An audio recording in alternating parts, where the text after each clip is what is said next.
Today we're examining a central piece of the American government, the history of Immigration and Customs Enforcement, or ICE. How did this agency come to exist, and how has its mandate evolved over the last 2 decades? Let's look at the facts. To understand the current role of ICE, we have to look at what came before it. We need to examine the national security crisis that led to its creation, and how operational priorities have shifted. Our roadmap for today is straightforward. We'll start with the system that existed before 2003. Then, we'll look at the post-9/11 reorganization. From there, we'll track its priorities through the Bush and Obama years, the policy shifts of the Trump administration, and the current state of the agency today. Before 2003, ICE did not exist. The responsibilities now held by ICE were split between different agencies in separate departments. This was known as a fragmented system. On one side was the U.S. Customs Service under the Treasury Department. Their focus was on trade, tariffs, and the movement of goods. On the other side was the INS, the Immigration and Naturalization Service. They were part of the Justice Department, and they managed immigration law and naturalization. The primary challenge of this era was a lack of integrated communication. Because these agencies operated in silos, information sharing was limited. This was a gap that criminal organizations could exploit, moving goods through one system and people through another. Then came the events of September 11th. It led to the largest reorganization of the U.S. federal government since the 1940s. That previous system of separate agencies was now viewed as a critical vulnerability. The legislative response was the Homeland Security Act of 2002. It pulled dozens of agencies under a single new umbrella, the Department of Homeland Security, or DHS. This was the foundation for the creation of ICE. As part of this change, the old INS was dismantled and split into 3 distinct parts. The goal was to separate service and benefits from enforcement. USCIS was formed to handle paperwork like visas, CBP was tasked with securing the borders, and ICE was created to handle enforcement inside the country. On March 1, 2003, ICE officially became operational. It was a new kind of agency, combining civil immigration authority with the criminal investigative powers of the old Customs Service. By 2003, ICE launched Operation Predator, a global initiative that led to over 2,000 arrests of child predators in its first year.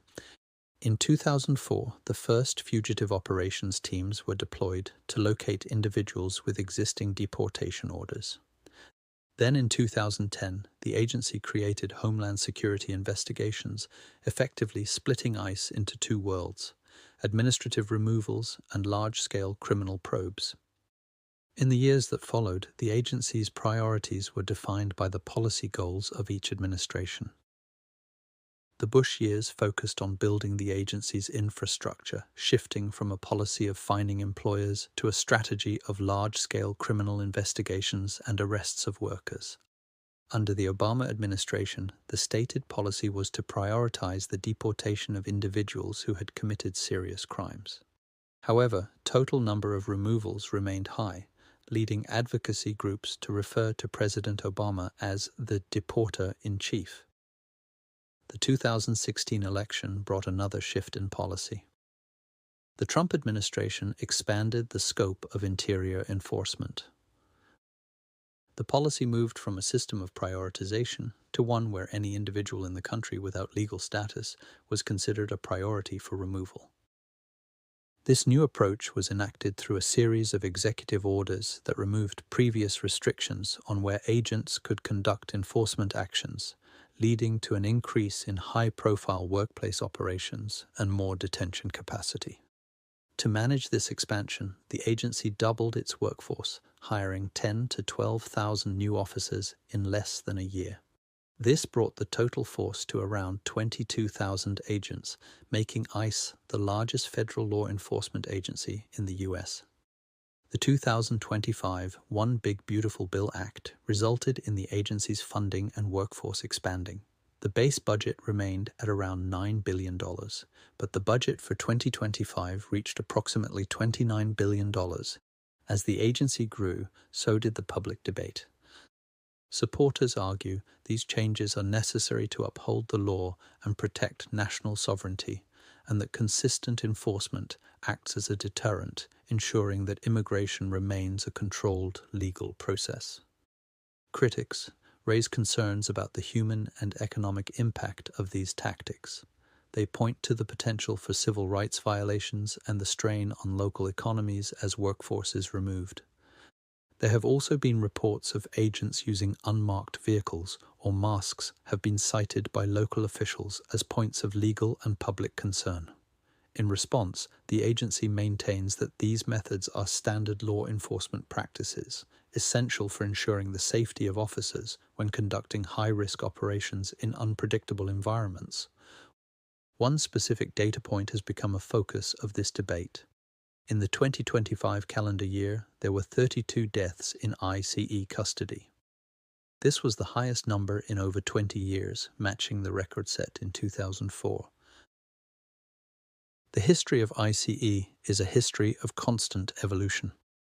It was born from a security crisis, but its day-to-day mission has been reshaped by the political goals of every administration. This leaves us with a fundamental question. As the agency's mission continues to change, what will ultimately define immigration enforcement in the United States? Is the focus national security, transnational crime, or immigration control? The answer will likely shape the future of immigration policy for years to come.